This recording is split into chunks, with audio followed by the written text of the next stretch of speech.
Democrática ante el Parlamento de nuestro país y vamos a iniciar de inmediato la conversación, diputado, porque son muchos temas. Bienvenido. Sí. No, muy buenos días a todos los amigos televidentes, buenos días a ustedes, al equipo, y gracias por la invitación. No, gracias a usted por estar con nosotros, diputado. Quiero compartir con usted un titular que tiene el día de hoy el diario El Nacional sobre esta situación que se ha generado durante los últimos días, en el caso específico de Cumaná, pero aquí también hacer referencia al estado Anzoátegui, ya lo van a tener allí en pantalla. El titular dice, o es una cita de una persona que entrevistó al equipo del diario El Nacional en esta entidad, y dice: no tenemos nada en la nevera ni dónde poder ir a comprar. Los habitantes de Cumaná no pudieron abastecerse, todos los negocios estuvieron cerrados y no había comida en ningún mercado. Diputado, en Puerto La Cruz la Guardia Nacional evitó conatos de situaciones irregulares, también fueron suspendidas algunas medidas en otras entidades como Carúpano, también del estado Sucre, la circulación de motos y otras medidas, pero la raíz de este problema, ¿cómo se resuelve? El día de ayer estuvo con nosotros el diputado Ugbel Roa del Gran Polo Patriótico y yo le hacía esta misma pregunta. La diatriba política sigue consumiendo las decisiones tanto del Ejecutivo como de la Asamblea Nacional. Mientras esto pasa, es el ciudadano común el que está haciendo colas, el que está pasando necesidades porque no consigue los productos. ¿Qué hacer para que esto se solucione a corto plazo? Porque si es un tema de producción hay que esperar mucho, pero el hambre no espera. Mira, es que hay que esperar mucho, pero tampoco tanto, ¿no? La gente, a veces uno dice, cuando está en la calle, ¿cómo se recupera el país? En 4, en 5 años, no, en un año lo podemos recuperar y hasta en 8 meses, 6 meses podemos tener todos los anaqueles full de nuevo, full de alimentos. Lo que pasa es que ciertamente tiene que venir el diálogo, y ese diálogo, esa convivencia tiene que venir, pero con la verdad. Yo vi el programa con el diputado y me quedé sorprendido cómo le mienten a la gente. El diálogo tiene que empezar por hablarle con la verdad a la gente. El diálogo tiene que empezar por entender el gobierno que la gente, no nada más el ciudadano común, todos tenemos ahorita una crisis bien grande, que todo el pueblo venezolano tiene hambre, que lamentablemente los CLAP no técnicamente no son viables. ¿Por qué? Somos 30 millones de habitantes. Sácalo por ahí, 30 millones de habitantes. El promedio de un venezolano es comerse 1 kilo de alimentos diarios. ¿Cuántas toneladas necesitamos? ¿Cuántos kilos necesitamos para alimentar a 30 millones de habitantes? Ese alimento no está ni en puerto, ni está en almacenes guardados, o sea, en inventario. No hay esa cantidad de alimentos. Entonces es una oferta engañosa. Claro que es una oferta engañosa.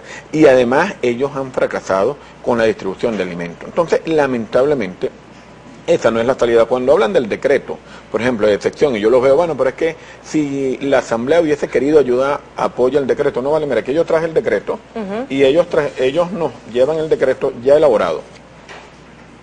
Y cuando uno chequea el decreto, ¿qué es lo que dice el decreto? Más poder para el Ejecutivo. ¿Es que acaso no han tenido 17 años todo el poder? O sea, ellos aquí en el decreto, ellos vienen y, bueno, nos piden la facultad, que la Asamblea le dé la facultad para que ellos sigan expropiando, para que ellos sigan interviniendo a la industria privada. Es que no le ha bastado 17 años para buscar la solución a los problemas. Es que no le ha bastado haber destruido los campos, haber destruido el parque automotor, las vialidades, las instituciones tanto públicas como privadas, cuando vemos.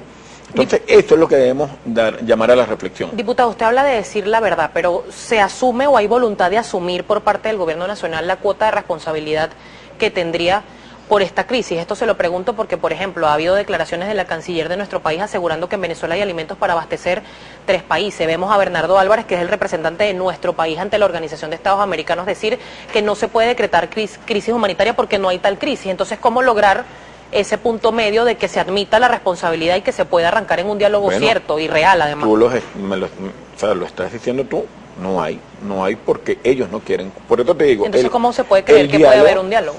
Bueno, porque ya la crisis, yo creo que la presión al gobierno, el gobierno tiene que reflexionar y empezar a hablar con la verdad. Cuando tú me dices, mira, Carlos Andrés, el diálogo es importante, claro. La política, el diálogo es la esencia de la política, pero ese diálogo tiene que empezar por decir la verdad. Lo que está pasando en el oriente del país, donde nace el sol, en Cumaná, en Carúpano, lo que está pasando en Puerto La Cruz, lo que está pasando en Barcelona, es hambre que hay.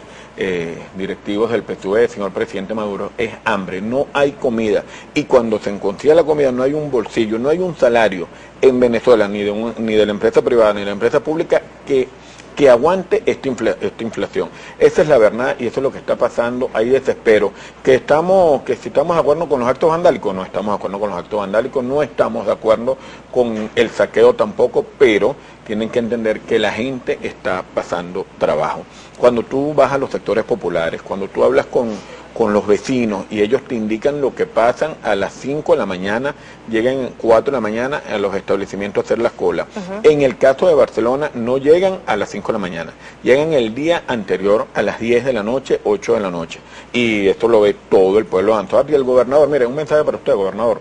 Vaya vaya a las 8 de la noche, de cualquier día, y ya usted ve la gente haciendo cola. ¿Por qué? Porque tiene hambre. Precisamente, diputado, quería hacer referencia a declaraciones que dio ayer el gobernador del estado de Anzoátegui, Nelson Moreno. Él aseguraba que esto que ocurrió en Cumaná y algunos conatos de violencia también que ocurrieron en el estado de Anzoátegui eran grupos que estaban financiados por la oposición.